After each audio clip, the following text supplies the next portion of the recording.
Good morning, students, and welcome back. I hope everyone is healthy and safe. After the short break, let's start with our new poem in English literature, which is Swift Things Are Beautiful, which is written by Elizabeth Coatsworth. So, children, before we start with the poem, let us know more about the author.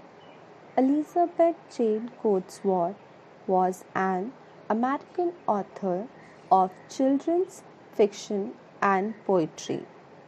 Her novel, The Cat Went to Heaven, won the Newbery Medal in 1931. She was an international traveler, which later influenced her writing.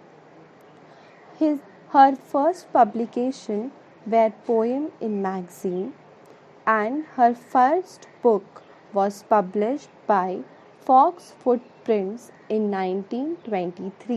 Now we will know what is this poem all about. In the poem, Swift Things Are Beautiful reveals that everything is beautiful in its own way. Although the titles say only swift things are beautiful, the poet also lists slow things that are beautiful. She uses unusual examples that some people may think are not beautiful at all, but changes his or her mind when that person read about something in the poem. Each line in this poem has a pair or a match with the line in the other stanza. In this poem, there are two paragraphs, and each paragraph has 8 lines. So, in this module, we will discuss the first stanza and its explanation. So, the poem starts like Swift things are beautiful, swallows and deer, and lightning that falls, bright veined and clear, rivers and meteors, wind in the wheat, the strong withered horse, the runner's sure feet. So, in the first line, the poet gives us an idea that swift things or the things that happens quickly are beautiful if we observe. And in the second line, the poet gives us the example of two organisms like swallows and deer which moves swiftly. Like swallows are the birds which are acrobatic flyers, and deer is an animal known for its fast running nature. So now we will come to the third line, that is, and the lightning that falls. See, over here the poet is comparing the lightning to the back of our hand, or that is also known as wrist. If we look at the veins there, we can see how they are shaped like lightning.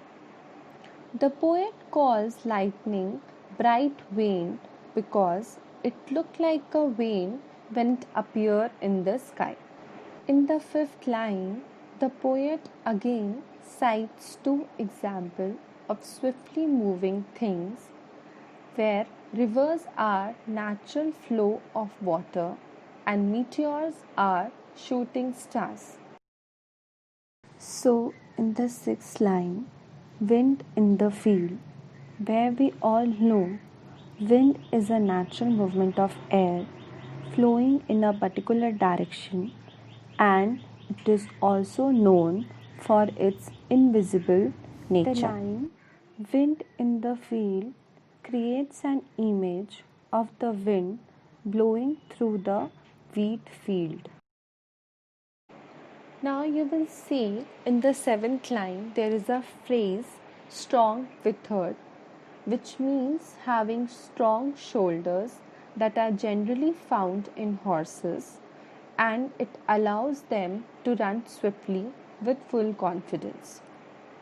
So, in the seventh and eighth line, the poet has compared the horse with runner's feet,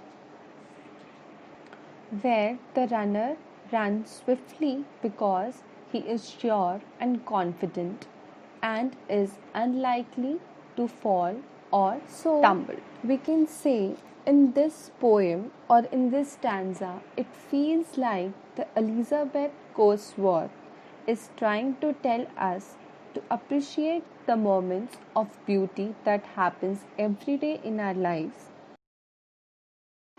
The swift moments go by quickly if they aren't being looked for and can be missed easily.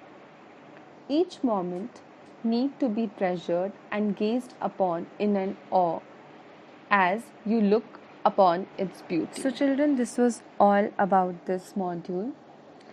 In the next module, we will discuss the second stanza. Thank you.